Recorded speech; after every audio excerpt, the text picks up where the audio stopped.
जहां एक तरफ वक्फ बोर्ड्स इस पड़ाव पे आ गए हैं कि वे वक्फ प्रॉपर्टीज लूज कर सकते हैं, स्पेशली जो कि इतने सालों से रजिस्टर्ड नहीं है, वहीं इलाहाबाद हाई कोर्ट ने बीते दिनों उस प्ली में एक बड़ा फैसला सुनाया है जो कि सीधे एक मस्जिद को रिमूव करने की मांग कर रहा है। तो शुरू करते हैं एक ऐसे अपडेट के साथ जो एक ही वक्त पर रिलीजन, लॉ एंड टेक्नोलॉजी तीनों को एक थ्रेड में बांध देता है। पहले देखें तो श्री कृष्ण जन्मभूमि केस में एक बड़ा ऑर्डर आया है। वही केस जहां मंदिर मस्जिद की लड़ाई फेथ और फैक्ट्स के बीच एक पुराना चैप्टर खुल रही है। और इंटरेस्टिंगली इसी समय एक दूसरे रिलीजियस इशू वक्फ प्रॉपर्टीज से भी एक नया डेवलपमेंट आया है। तो चलिए देखते हैं कि क्या है दोनों अपडेट्स और कैसे ये दोनों केसेस एक बड़े पिक्चर को रिप्रेजेंट करते हैं, इंडिया के अंदर रिलीजन और रिकॉर्ड कीपिंग के नए दौर को। तो व्यूअर्स, पहले तो फोकस करते हैं श्री कृष्ण जन्मभूमि केस पर और कंटेक्स्ट समझते हैं कि करंटली इलाहाबाद हाई कोर्ट के पास 18 सिविल सूट्स पेंडिंग है। सबका फोकस एक ही इशू पर है, the ownership and sanctity of the land where the Shahi Idgah mosque stands. अब पिटिशनर्स का कहना है कि मॉस्क को रिमूव किया जाए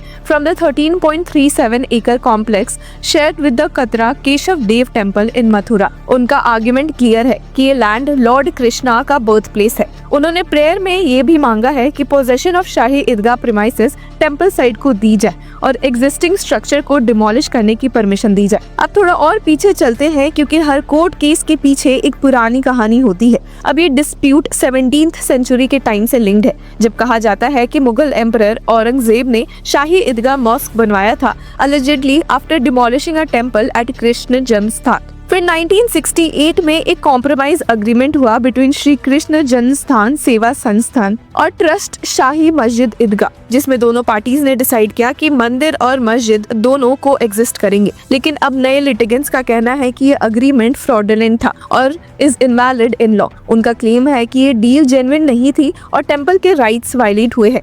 अब अगस्त 2023 में हाई कोर्ट ने एक मेजर डिसीजन दिया था। The order 7 rule 11 CPC petition filed by the Shahi Idgah committee challenging maintainability of 18 suits filed by Hindu worshippers is dismissed. यानी कोर्ट ने क्लियरली कह दिया था कि केस मेंटेनेबल है, ट्रायल चलेगा। इसके बाद से ही ये मैटर और हीटेड हो गया। कुछ प्लेंटिफ्स ने रिसेंटली एप्लीकेशन फाइल की थी seeking the removal of Shri Kaushal Kishore Thakur ji at the rate Kaushal Singh Tomar as the next friend of plaintiff number 1 DT भगवान श्री कृष्ण लल्ला विराजमान, लेकिन वो भी कोर्ट ने डिसमिस कर दिया। फिर एक और एप्लीकेशन आई जिसमें डिमांड थी कि आगे से कोर्ट प्रोसीडिंग्स में शाही ईदगाह मॉस्क की जगह डिस्प्यूटेड स्ट्रक्चर टर्म यूज किया जाए, लेकिन हाई कोर्ट ने वो भी रिजेक्ट कर दिया। अब कोर्ट ने कहा कि words matter till the matter is adjudicated, the existing terminology shall remain. मतलब जब तक फाइनल जजमेंट नहीं आता आप किसी स्ट्रक्चर का नाम अपने हिसाब से नहीं बदल सकते।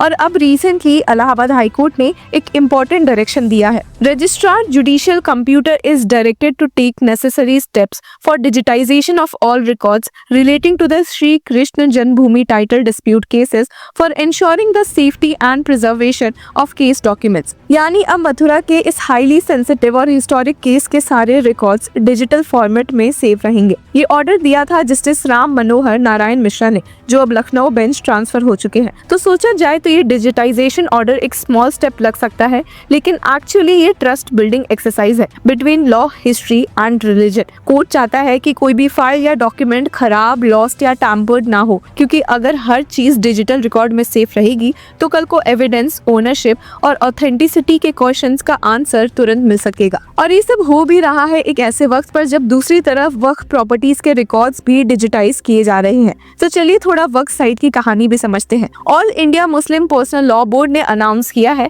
कि वो हर स्टेट में उम्मीद पोर्टल हेल्प डेस्क सेटअप करेंगे। पर्पस बहुत ही सिंपल है, वक्फ एडमिनिस्ट्रेटर्स और मुतावालीज को हेल्प करना in uploading their documents online. All India Muslim personal law board के सीनियर मेंबर्स ने मीटिंग में एक्सेप्ट किया कि पोर्टल में टेक्निकल ग्लिचेस है। कहा कि मुतावालीज from across India are complaining that the portal is difficult to use, uploading even a single document takes too long. Basically portal का प्रोसेस इतना कॉम्प्लिकेटेड है कि जब तक सारे डॉक्यूमेंट्स अपलोड नहीं करते नेक्स्ट स्क्रीन पर जा ही नहीं सकते। मतलब अगर आपके पास एक एफिडेविट मिसिंग है तो पूरा प्रोसेस फ्रीज हो जाता है। इसलिए बोर्ड ने डिसाइड किया कि Waqf help desk will be set up in every state and major locations. These will guide and assist mutawalis in uploading documents. कुछ मुस्लिम ऑर्गेनाइजेशंस ऑलरेडी ऑन बोर्ड हो चुकी है। साथ ही बोर्ड ने सुप्रीम कोर्ट में एक एप्लीकेशन भी फाइल की है, seeking an extension of the deadline and requesting that the system be made simpler and more user friendly. अब इस मैटर की नेक्स्ट हियरिंग भी शेड्यूल्ड है अक्टूबर 28 को। इंटरेस्टिंगली ये दोनों डेवलपमेंट्स वक्फ रिकॉर्ड्स और कृष्ण जन्मभूमि रिकॉर्ड्स एक सिंबॉलिक पैरेलल क्रिएट कर रहे हैं। दोनों के सेंटर में एक ही चीज है, रिकॉर्ड्स, डॉक्यूमेंट्स एंड फेथ। एक तरफ हिंदू साइड अपनी हेरिटेज और टेंपल लैंड रिकॉर्ड सिक्योर करना चाहते हैं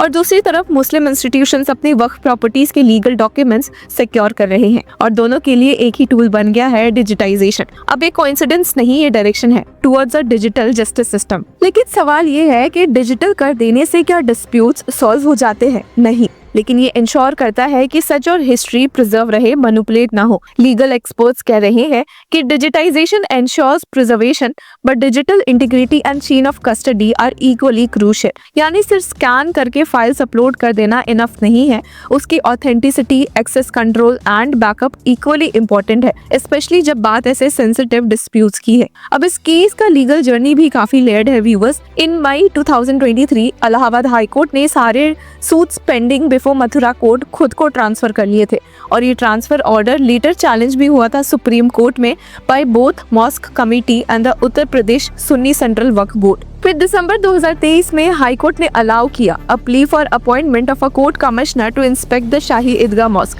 लेकिन जनवरी 2024 में सुप्रीम कोर्ट ने उस ऑर्डर के इम्प्लीमेंटेशन पर स्टे लगा दिया था जो अब तक एक्सटेंड होता आ रहा है। सो करेंटली मैटर सब जुडाइज है, मतलब केस अभी हियरिंग स्टेज में है और दोनों साइड्स अपने लीगल ग्राउंड्स वर्क्स कर रहे हैं। मीनवाइल वक्फ बोर्ड के रिप्रेजेंटेटिव्स फ्रॉम तेलंगाना ने बेंगलुरु में एक वर्कशॉप अटेंड किया था ऑन द उम्मीद पोर्टल, जहां उन्होंने मिनिस्ट्री ऑफ माइनॉरिटी अफेयर्स को रिक्वेस्ट किया कि दिसंबर 6 डेडलाइन एटलीस्ट 6 मंथ्स एक्सटेंड की जाए।